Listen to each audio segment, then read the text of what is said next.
Okay, so let's be honest. Saving money, we all know we should do it. Yeah.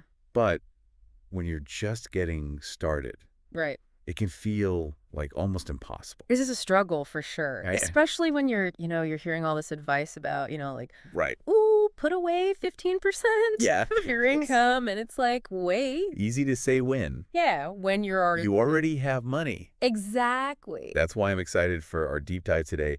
We're looking at this YouTube video transcript. Okay. From Menos Moscon MA. Oh, cool. And she's all about building financial stability. Right. Even if you're starting with just a few bucks.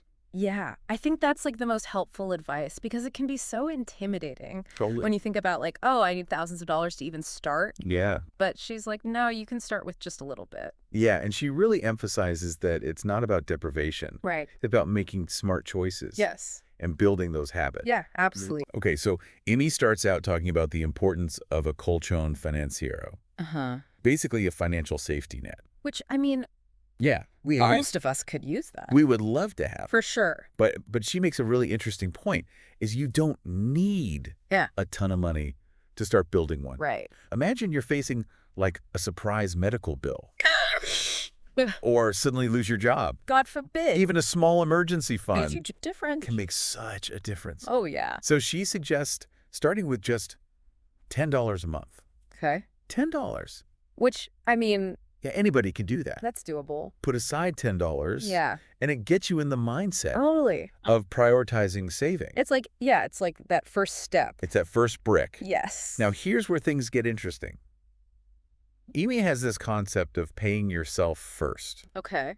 Which sounds a little counterintuitive. It does. It does, because I always think of it as like you pay all your bills and then whatever's left over. Right. Put into savings. That's what we're taught. Yeah. But she flips the script. Yeah. It's like, no, you treat saving like a bill. Like a non-negotiable expense. Uh-huh. Like paying your future self rent. I love that. If you don't pay. Yeah, you're going to be in trouble. Future you is going to be in trouble. Big time. And she recommends starting small. Okay. Maybe with just 1% of your income. 1%. 1%. Okay. The idea is to make it sustainable. Right. Small, consistent increases over time will eventually add up to a significant amount. Exactly. And I like that because it's not overwhelming. Yes. When you think of it as like, oh, it's just 1%. Yeah. It's manageable. And that connects nicely to another one of Ime's concepts, gastos hormigas. Gastos hormigas. And expenses. Oh, yeah. You know those tiny purchases that sneak up on you? Oh, tell me about it. Right. Like those little things you don't even think about, but then... They add up. Where did all my money go? Yeah, like that daily coffee. Yes. Or like the little snacks you borrow. The subscription services? Oh, yeah. Do you forget about? Oh, my gosh, yes. And she's not saying you can't have those things. Right. But be mindful of them. Exactly. Just be aware. And one of the best ways to do that is through budgeting. Yes. Track your spending. Yeah. Identify those ant expenses. Right. And then you can find ways to either cut back or get the same things for less. Exactly. Ime suggests comparing phone plans. Oh, yeah. Shopping for seasonal produce. Uh-huh. It's about being a savvy consumer. Smart shopping. Okay, so we've covered building a foundation. Okay. We've talked about being mindful of those ant expenses. Uh-huh. But Ime also talks about how our everyday habits can impact our finances. Interesting. And this is where things get really interesting. Okay. She links habits like binge-watching TV. Okay. Or endlessly scrolling social media to lost income potential. I mean, I can see how that could be related. Right. I get the time aspect. Yeah. But is she saying we all have to become... Workaholics? Workaholics. No, not at all. Okay. It's more about, being mindful of how we spend our time. Right. And thinking of time as a valuable resource. Okay.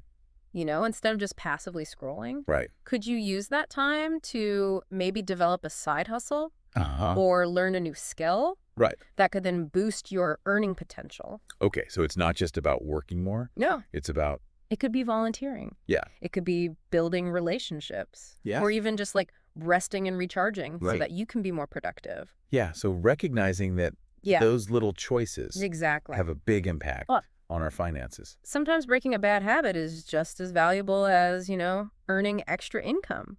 Interesting. Yeah. Okay. Yeah. So we've talked about building that foundation, Mm-hmm. and being mindful of those ant expenses. But Ime doesn't stop there. Sure. She really emphasizes the importance of increasing your income. Yeah, I mean, it's easy to get so focused on cutting back. Right.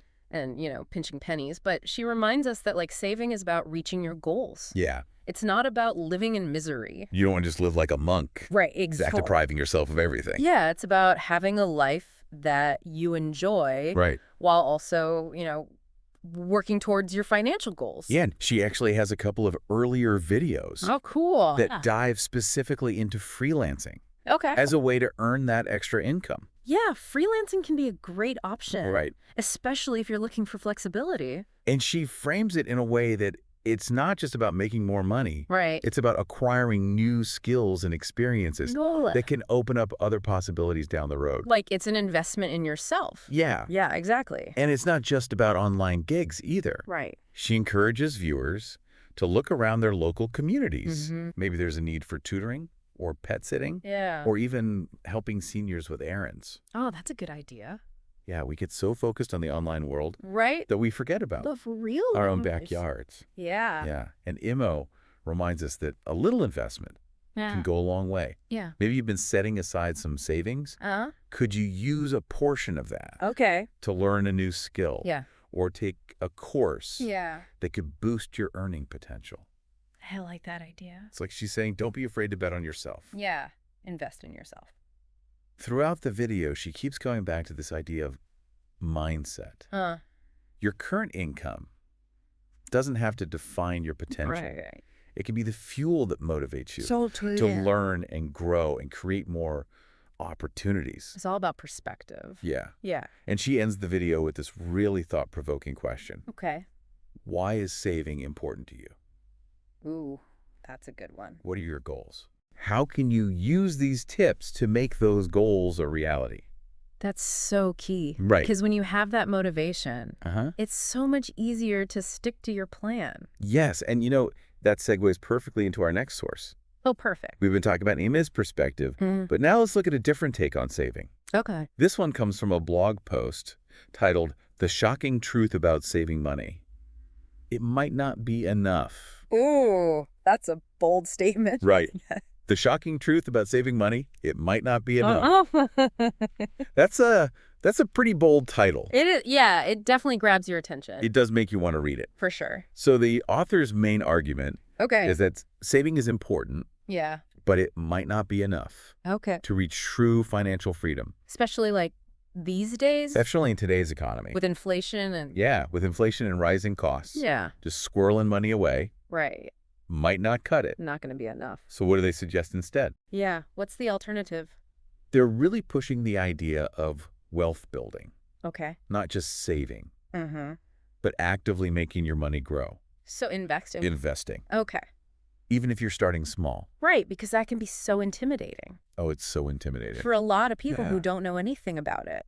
But this blog post Okay. really tries to make it approachable. Good. They encourage readers to just learn the basics. Yeah. And start small. Uh-huh. They even suggest exploring index funds. Oh, that's a good one. As a good way to dip your toes in without having to become an expert overnight. Yeah, index funds are a great way to kind of get started and diversify. Without having to pick individual stocks. Right. And they also stress the importance of diversifying your income streams. Oh, yeah. Which is something we talked about earlier with Amy and the freelancing. Yeah, having those multiple streams of income, it can be really helpful. Multiple pillars of support for your financial house. You're not putting all your eggs in one basket. Exactly. Yeah. And here's something I found really interesting.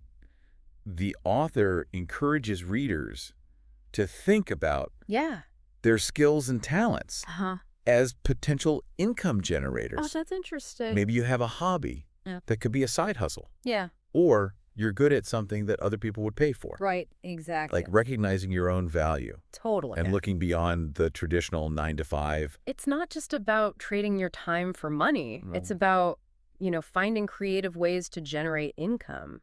And it's almost like both of our sources today, even though they're coming at it from different angles, are ultimately saying the same thing. What's that? Take charge of your financial future. Yeah. Be proactive. Be proactive. Take control. And it brings us back to Eames' question. Okay. Why is saving important to you? Ooh, That's a good one to think about. What are those goals?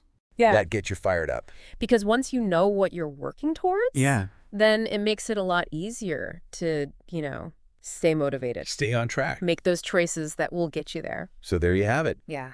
We've explored building that financial safety net. Uh-huh. We've talked about outsmarting those sneaky ant expenses. Those little buggers. And we've even dipped our toes We did. into the world of investing. A little bit. And side hustles. Yeah. And I hope you've picked up some valuable tips today. Me too. And most importantly, a renewed sense of empowerment. Yes, feeling empowered to take control. Remember, it's not about being perfect. Right. It's about taking action. Uh-huh. And building those positive financial habits. Yeah. Little by little. One step at a time. Consistency is key. And never underestimate the power Yeah. of those small, consistent efforts. They really do add up over time. That's a great note to end on.